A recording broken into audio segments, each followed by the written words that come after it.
Bienvenidos a este podcast, en donde analizaremos la obra magna de La Mauta, los 7 ensayos de interpretación de la realidad peruana. José Carlos Mariátegui, también conocido como el Amauta, fue uno de los pensadores más potentes que alguna vez tuvo el Perú, un gran observador de la realidad peruana. Este, inspirado por las ideas marxistas de la época, escribió una serie de ensayos que exponían los problemas que subyugaban al Perú, problemas que, para Mariátegui, fueron acarreados por los españoles desde la época de la conquista. Mariátegui resume sus ideas en una solemne frase: mis juicios se nutren de mis ideales, de mis sentimientos y de mis pasiones. Ahora tengo una declarada y enérgica ambición, la de concurrir a la creación del socialismo peruano. Con esta frase, damos inicio al análisis de los 7 ensayos de interpretación de la realidad peruana. Este estudio empieza tratando la evolución económica del Perú. Mariátegui hace énfasis en la próspera economía incaica, la cual califica como socialista, porque durante el imperio de los incas se tenía una visión socioeconómica colectivista. Esto garantizaba a todas las personas que vivieran en el Incario un bienestar material, bienestar que cambió drásticamente con la llegada de la economía occidental, un completo desastre planteado por nuestros conquistadores. La economía que trajeron los españoles, una economía del tipo feudal, fue un gran avance para el desarrollo de la economía de mercado del incanato. Con la introducción de la moneda, en teoría, como había sucedido con antiguas civilizaciones, proyectaba un cambio en el pensamiento de la población indígena, un cambio hacia un pensamiento occidental, con todos los desarrollos que éste acarrearía. El problema fue que los españoles no impulsaron la evolución del sistema económico feudal que intentaban hegemonizar en el Perú, y en vez de convertirnos en una sociedad mercantilista del siglo XV, convirtieron la floreciente economía incaica en una economía del tipo extractivista y costeña, que nunca funcionó, debido a que fue instaurada por la fuerza y porque una economía de tipo costeño en el Perú es un enorme sinsentido. Basta con mirar el mapa del Perú. La costa es un pequeño porcentaje del país, mientras que la sierra y la selva predominan en nuestra geografía. Así, se instauró en el Perú un modelo económico sumamente arcaico, remontado a las tiranías griegas de Atenas, Siracusa, Mileto y Éfeso. El segundo tópico que toca Mariátegui lo titula El problema del indio. El problema surge del papel que se le dio al indio durante la época de la colonia y la república. Durante la colonia, al indio se le hizo de lado, y no solo eso, se le quitó aquellos derechos de los que gozaba antes de la llegada de los españoles, y se le cambió de posición social, reduciéndolo de un estado de servidumbre a un estado de esclavitud. Esto es evidenciado en las mitas y en los obrajes, centros de explotación dirigidos por los intendentes de la colonia con visión a acrecentar las riquezas de la corona. Mientras que durante la República, la situación no cambió demasiado, ya que hasta la época del presidente Ramón Castilla, la esclavitud todavía era un sistema que proliferaba en el Perú. Cuando se instauró la República, esta tomó un papel determinante para solucionar los problemas que acongojaban al indio.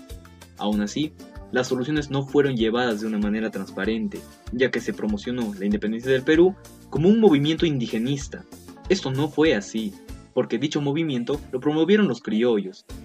Además, entre los primeros actos de la República te cuentan muchas leyes favorables a los indios, la repartición de tierras, la abolición de los trabajos forzados, pero todas estas solo quedaron escritas. La República tuvo deberes que no tuvo el virreinato. A la República le tocaba elevar la condición del indio, y contrariando este deber, la República pauperizó al indio, y agravó su depresión y exasperó su miseria. Y la única solución a este problema que opaca al indio es devolverle la tierra al indio. Mariátegui lo resume en una frase: en una raza de costumbre y de alma agraria, este despojo de tierras ha sido la causa de su disolución material y moral. La tierra ha sido siempre toda la alegría del indio. Siente que la vida viene de la tierra y vuelve a la tierra. El tercer problema que plantea Mariátegui es el problema de la tierra. Con solo dar un vistazo al mapa del Perú, podemos darnos cuenta que los españoles desperdiciaron el potencial geográfico del Perú. Su ignorancia, reflejada en el extractivismo, destruyó un ritual de tradiciones centenarias llamada agricultura. El Perú es un país muy especial, debido a la ingente diversidad de microclimas y de pisos ecológicos que posee. Estos proporcionaban a los indígenas una gran variedad de cultivos que los incas sabían aprovechar muy bien, mientras que los españoles, por el miedo que le tenían a las zonas más altas del Perú, decidieron solamente instaurarse en la costa, obviando los beneficios de la sierra, construyendo latifundios para explotar a la dispersa y anárquica masa de 1 millón de hombres que quedó del pueblo incaico, destruyendo de paso la organización económica agraria del Incario. El resultado de estas medidas fue la despoblación de la sierra y la sobrepoblación de la costa. Este, por ende, es uno de los problemas que todavía arrastramos hasta la actualidad, una división social del Perú fundamentada en la premisa de quién es mejor, los de la costa o los de la sierra. Seguimos con el proceso de instrucción pública. Este es otro problema que seguimos arrastrando desde hace 200 años.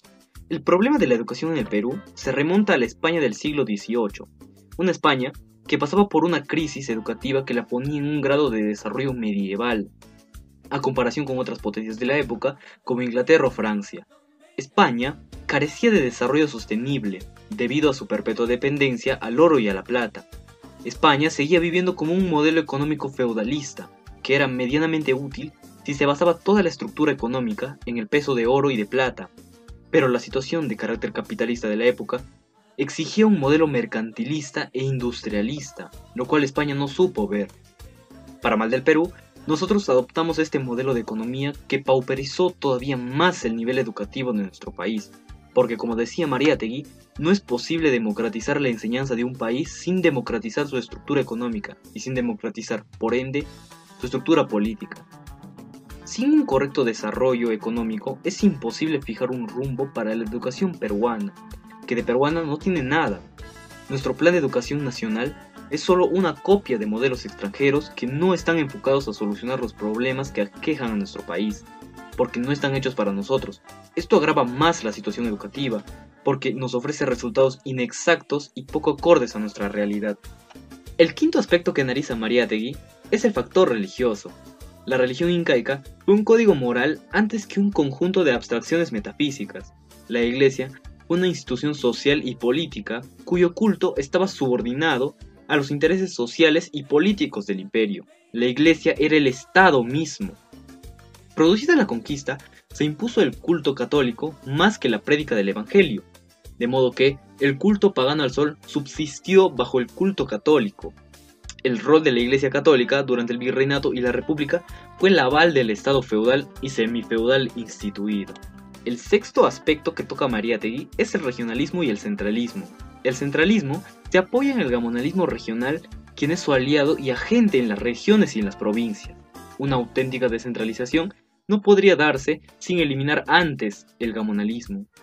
La intención del regionalismo es unir, no separar, y toda propuesta regionalista tendrá que apuntar a la formación de una auténtica nacionalidad sin regiones que opriman a las otras, acabando con los vicios presentes y futuros de un país centralista.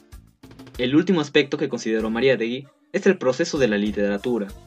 La literatura colonial no es peruana, es española, por haber sido concebida en espíritu y sentimientos españoles, y este colonialismo supervive al virreinato, dando como resultado una literatura mediocre, por falta de raíces propias. Hay que esperar hasta la llegada de González Prada para ver anunciada una posibilidad de auténtica literatura peruana. González Prada significa la ruptura con el virreinato. Uno de los reductos del colonialismo intelectual es la universidad, de ahí emerge la generación futurista. En tales circunstancias, el movimiento colónida surge como una insurrección, como una actitud antiacadémica reclamando sinceridad y naturalismo. Esa sinceridad que no se encuentra en los versos de Chocano, por su excesiva egolatría, pero que sí aparecen en los textos de José María Eguren.